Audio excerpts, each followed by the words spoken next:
Hello viewers, welcome back to my channel. இப்போ என்ன பார்க்க போறோம்னா தீபாவளி ஸ்நாக்ஸ் தான் பார்க்க போறோம். ரொம்ப ஈஸியா பண்ணிடலாம். சிம்பிள் இன்கிரிடியன்ட்ஸ்ல ஒரு சூப்பரான முறுக்கு, கிறிஸ்பியான டேஸ்டியான ரிப்பன் பக்கோடா. இட்லிக்கு தோசைக்கு மாவு அரைக்கும்போது அந்த மாவுலயே அருமையா பண்ணலாம். ஒரு கப் தோசை மாவு இருந்தா போதும். அரைச்சு 2-3 மணி நேரத்துல மாவு இருக்கணும். அதுல புளிப்பு வந்திருக்க கூடாது. அப்பதான் அது டேஸ்ட் நல்லா இருக்கும். எப்படி பண்ணலாம்னு பார்க்கலாமா? வாங்க வீடியோக்குள்ள போலாம். ஃப்ரெஷ்ஷா அரைச்ச தோசை மாவு. ஃப்ரெஷ்ஷா அரைச்சு ஒரு 3 மணி நேரம் தான் ஆயிருக்கு. பொங்கலை புளிப்பு வரல. இந்த கப்பில் அளந்து எடுத்துக்கிறேன். இந்த மாதிரி ஒரு கப் எடுத்துட்டுருக்கேன். நீங்கள் எதில் அளக்குறீங்களோ அதுலேயே எல்லாத்தையும் அளந்துக்கலாம். இப்போ இதை இந்த பவுலில் சேர்த்துக்கலாம். தோசை மாவு எடுத்த கப்புலேயே கடையில் வாங்கின பேக்கெட் அரிசி மாவு 1 கப்பு. இந்த அரிசி மாவை தோசை மாவோடு சேர்த்துக்கிறேன். பொட்டுக்கடலையை மிக்சியில் பொடிச்சு வச்சுருக்கேன். இதுலேருந்து 1.5 டேபிள் ஸ்பூன் அளவு பொட்டுக்கடலை மாவை இந்த மாவில் சேர்த்துக்கிறேன். இது நல்லா ஃபைனாக பவுடர் பண்ணியாச்சு. நான் சலிக்கலாம் இல்லை. தோசை மாவில் ஏற்கனவே உப்பு இருக்குது, அதனால் பார்த்து போட்டுக்கணும். கொஞ்சமாக உப்பு சேர்த்துக்கிறேன். ஜீரகம், பெருங்காயப்பொடி. வானிலையில் எண்ணெய் காய வச்சுருக்கேன். இந்த காஞ்ச எண்ணெயிலேருந்து 1 டேபிள் ஸ்பூன் அளவு எண்ணெய் சேர்த்துக்கிறேன். நீங்கள் வெண்ணெய் வேணுன்னா வெண்ணையும் சேர்த்துக்கலாம். இப்போ நல்லா மிக்ஸ் பண்ணி விட்டுடலாம். தோசை மாவுலேயே ஈரப்பதம் இருக்குது, சேர்த்து பிசைஞ்சு பார்த்துட்டு தேவைப்பட்டால் தண்ணி விட்டுக்கலாம். மாவு கெட்டியாக இருக்குது பாருங்க. கொஞ்சமாக தண்ணி விட்டுக்கிறேன். இதில் கொஞ்சமாக தண்ணி விட்டு நல்ல கெட்டியான மாவாக பிசைஞ்சிக்கலாம். மாவு ரெடி. இந்த மாதிரி பிசைஞ்சு எடுத்தாச்சு. மேலே 1/4 டம்ளர் தண்ணி விட்டு பிசைஞ்சிருக்கேன். இப்போ பிள்ளையார் பிடிச்சி வச்சுட்டு உழக்கில் தேங்காய் சில்லி போட்டு வச்சுருக்கேன். க்ரீஸ் பண்ணியாச்சு. பிசைஞ்சு வச்சுருக்கிறேன். அந்த மாவுலேருந்து இந்த மாதிரி மாவு எடுத்து உழக்கில் ஃபில்லப் பண்ணிக்கலாம். டைரெக்டாக எண்ணெயிலையும் பிடிக்கலாம். இந்த மாதிரி ஒரு கரண்டியில் எண்ணெய் தடவி வச்சுருக்கேன். இதில் இந்த மாதிரி சின்னதாக முறுக்கு பிழிஞ்சு இந்த காஞ்ச எண்ணெயில்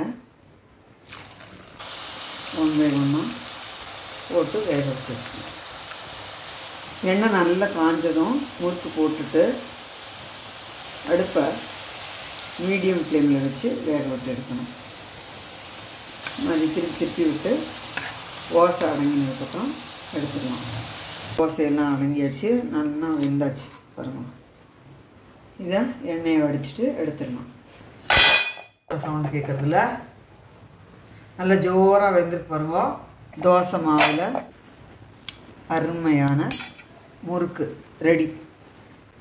இதே போல் இந்த மாவு ஃபுல்லாகவே புழிஞ்சிட்டு காட்டுறேன். தேங்குழல் முறுக்கு ரெடி. ரொம்ப ஜோராக கிறிஸ்பியாக சூப்பராக இருக்கும். ஏன்னா இதில் புழுங்கல் அரிசி சேர்ந்துருக்கு. புழுங்கல் அரிசி சேர்ந்தாலே அந்த பட்சணம் சூப்பராக கரகரப்பாக இருக்கும். பொதுவாக எல்லோரும் பண்டிகைனாலே தோசைக்கெல்லாம் அரைப்போம் இல்லையா? டக்குன்னு எந்த வித ப்ரீ பிளானிங்கும் இல்லாமல் அந்த மாவுலேயே பண்ணிடலாம். வித்தின் 10 மினிட்ஸில் முறுக்கு ரெடி ஆகிடும். 15 நாள் வரைக்கும் ஸ்டோர் பண்ணி வச்சு சாப்பிட்லாம். ரொம்ப நல்லாயிருக்கும். 1 கப்பு தோசை மாவு வச்சு எத்தனை விதமான பட்சணம் வேணாலும் பண்ணலாம். இப்போ அடுத்தது ரிப்பன் பக்கோடா பார்க்க போகிறோம். ரிப்பன் பக்கோடாவுக்கும் இதே மாதிரியே 1 கப்பு மாவை பவுலில் சேர்த்து தோசை மாவு அளந்த அதே கப்பில் 1/2 கப்பு அரிசி மாவு, இது பொடிச்ச பொட்டுக்கடலை மாவு.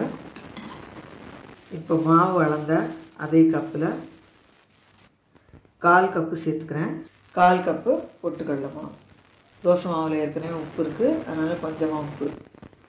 Chilli powder 1 teaspoon. பெருங்காயப்பொடி.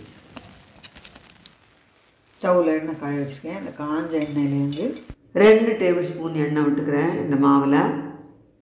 இப்போ இதை நல்லா சேர்த்து கலந்து விட்டுடலாம். மாவில் ஈரப்பசை இருக்குது, அதனால் நல்லா கலந்து பிசைஞ்சிட்டு பார்த்துட்டு கொஞ்சமாக தண்ணி தெளித்து பிசைஞ்சிக்கலாம். இதே தோசை மாவில் தட்டை கூட செஞ்சு காமிச்சிருக்கேன்.